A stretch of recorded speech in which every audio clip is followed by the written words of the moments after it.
बिल्कुल। एक सवाल और उठ रहा है केशव जी, क्या बांग्लादेश में जो वहाँ के लोग हैं, क्या शेख हसीना की अभी लोकप्रियता वैसी उनकी है? अगर वहाँ पर जाती हैं और जनसमर्थन जुटाने की कोशिश करती हैं, क्या उन्हें मिल पाएगा? आपने कहा कि वो अपनी अगली पीढ़ी को स्थापित करना चाहती हैं राजनीति में, खुद ही 78 साल की वो हो गई हैं, तो वैसा जोश और जज़्बा तो उनके अंदर अब है नहीं कि सड़कों पर जाकर संघर्ष करें। और एक बात और उठ रही है कि बांग्लादेश में राजनीतिक प्रतिशोध का पुराना इतिहास रहा है। जब शेख हसीना सत्ता बिल्कुल। में रही हैं, बीएनपी की मुखिया खालिदा जिया को भ्रष्टाचार के आरोप में जेल में डाला गया है, हुँ, या हुँ। जब खालिदा जिया सत्ता में रही हैं, तब कैसे शेख मुजीबुर रहमान के पूरे परिवार को, फिर चाहे हसीना हो या उनकी बहन हो, हुँ, हुँ। इनको भी राजनीतिक प्रतिशोध का सामना करना पड़ा है। हुँ, हुँ। ऐसे में क्या हसीना वहाँ जाएँगी, तो वो सुरक्षित रह पाएँगी या नहीं? नहीं, ये तो बहुत बड़ी चिंता की बात है। हमने पहले भी कहा कि शेख हसीना के पिता मुजीबुर रहमान, जो कि बांग्लादेश के निर्माता भी कह सकते हैं, बिल्कुल, अगर शेख मुजीबुर रहमान का वो लंबा संघर्ष नहीं होता, तो आज ये पूर्वी पाकिस्तान ही रहता। बिल्कुल। जिस तरह से उन्होंने पाकिस्तान के नेशनल असेंबली में आवाज़ उठाई, अलग बांग्लादेश की पूरी लड़ाई लड़ी, मुक्ति भारत वाहिनी का मुक्ति पूरा वाहिनी का गठन किया जी, और भारत से सहायता माँगी, तब जाकर बांग्लादेश का निर्माण हुआ। बांग्लादेश ने बाकी शेख मुजीबुर रहमान के साथ क्या किया, वह किसी से छुपी हुई नहीं, वो इतिहास के पन्नों में दर्ज है। शेख मुजीबुर रहमान को वहाँ पर मौत की सज़ा दी गई और दी गई बाज़ाब्ता। बिल्कुल। शेख मुजीबुर रहमान की जो प्रतिमा लगी हुई थी बांग्लादेश में, एक शेख मुजीबुर रहमान की मृत्यु के 3 दशक बाद, उस प्रतिमा को तोड़कर गिराया गया। तो लोकतंत्र में उन्माद की कोई जगह नहीं होती है और प्रतिहिंसा जब लोगों के सर पे सवार होती है, प्रतिद्वंदिता अच्छी बात है, लेकिन प्रतिहिंसा जब लोगों के सर पे सवार होती है, तो ऐसे ही काम होते हैं। उस देश में शेख हसीना वापसी करने की सोच रही है, बिल्कुल उनका अपना घर है और किसी भी व्यक्ति के लिए कहा जाता है निर्वासन सबसे बड़ी पीड़ा होती है। बिल्कुल, महाभारत के यक्ष युधिष्ठिर संवाद की अगर बात करें तो वहाँ पर पूछते हैं यक्ष की कौन खुश है, युधिष्ठिर से पूछते हैं कि को मोदते, उसके जवाब में कहते हैं कि अपने घर में 5वें या छठे पहर में साग ही बनाकर खाता हो, लेकिन किसी का ऋणी यानी कि कर्जदार नहीं हो और प्रवासी नहीं हो, वही सुखी है।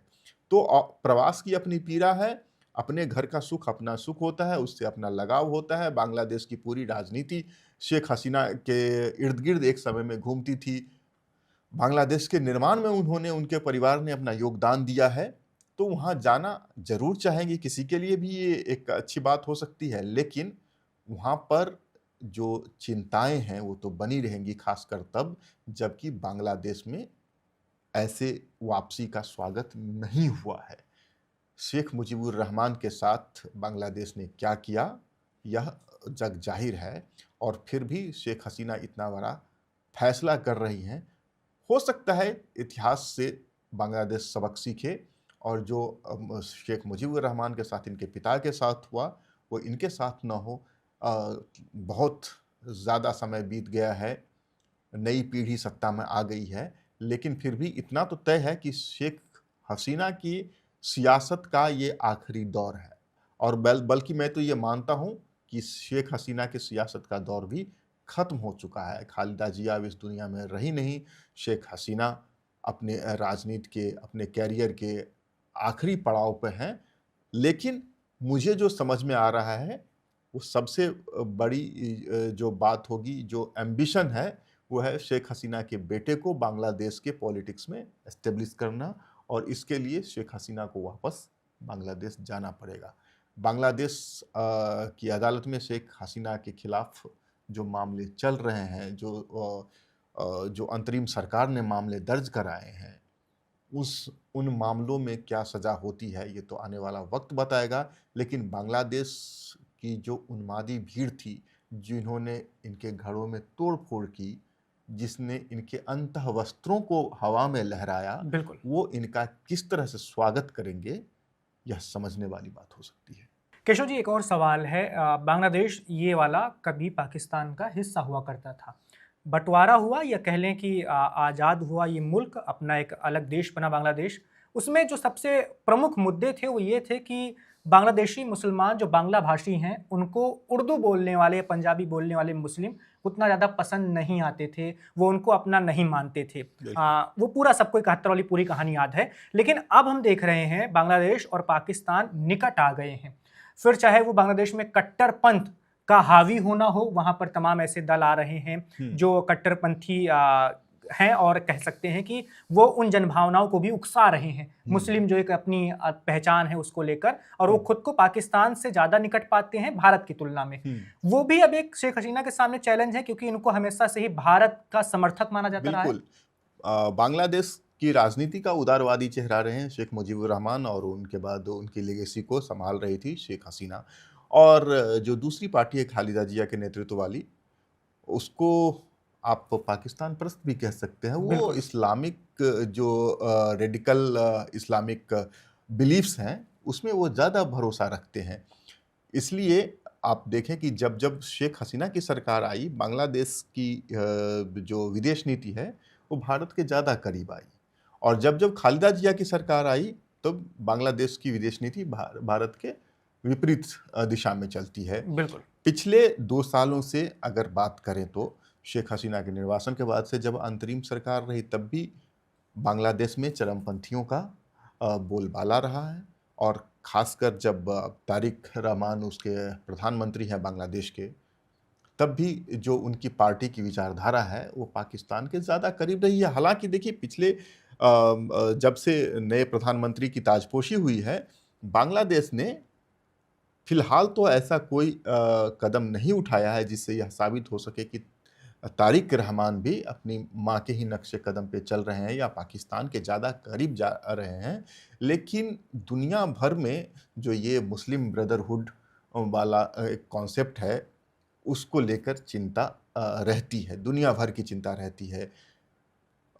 तेरा मेरा रिश्ता क्या, ला इलाहा इल्लल्लाह वाली जब बात होने लगेगी, तब आप विकास से कोसों दूर हो जाते हैं, तब आप नैतिकता से भी दूर होते चलते हैं। अब नैतिकता का यह अर्थ नहीं, मैं जो कह रहा हूँ उसका यह अर्थ नहीं लगाना चाहिए कि इस्लाम में नैतिकता नहीं है। वो इस्लाम एक मजहब के रूप में फॉलो करने के लिए अलग बात है, बिल्कुल। लेकिन सिर्फ इस्लामिक कॉन्सेप्ट पे आप देश और दुनिया को चलाने की सोच रहे हैं, तब वो एक दूसरा रूप अख्तियार कर लेती है। यही स्थिति है बांग्लादेश और पाकिस्तान के साथ। अब देखिए, बांग्लादेश अगर उदारवादी नहीं होता तो बांग्लादेश की अर्थव्यवस्था छोटी है, लेकिन जिस रफ्तार से उसने विकास किया है बिल्कुल। वह अद्वितीय है। आज बांग्लादेश का रुपया भारत से भी आगे है, बांग्लादेश का टाका जो है वो बिल्कुल। भारत से आगे है। लेकिन पाकिस्तान का रुपया देख लीजिए, पाकिस्तानी रुपया भारत से काफ़ी नीचे है।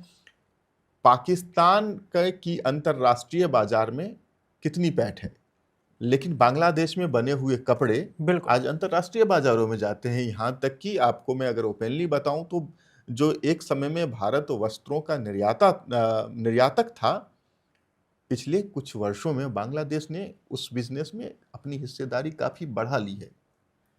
तो जब तक आप उदारवाद की तरफ नहीं बढ़ेंगे, आप अगर चरमपंथ से ग्रसित रहेंगे, तो फिर ये जो विकासवादी सोच है वो आपसे दूर हो जाती है। बांग्लादेश में शेख हसीना का होना भारत के लिए अच्छा समझा जाता है, लेकिन अगर देखें तो शेख हसीना के लंबे कार्यकाल में भी भारत के साथ कोई ऐसे संबंधों को मजबूत करने के व्यापक प्रयास नहीं हुए हैं। भारत की तरफ से काफ़ी कोशिशें की गई, बिल्कुल। उस तरह से बांग्लादेश से रेसिप्रोकेट नहीं किया गया। अब जबकि उस दिन कल की जो वर्चुअल प्रेस कॉन्फ्रेंस की बात करें तो उन्होंने प्रेस कॉन्फ्रेंस को ख़त्म करते हुए जय हिंद कहा, जय हिंद और जय बांग्ला, ये बात उन्होंने कही और कहना भी चाहिए। उन्होंने भारत का आभार भी जताया।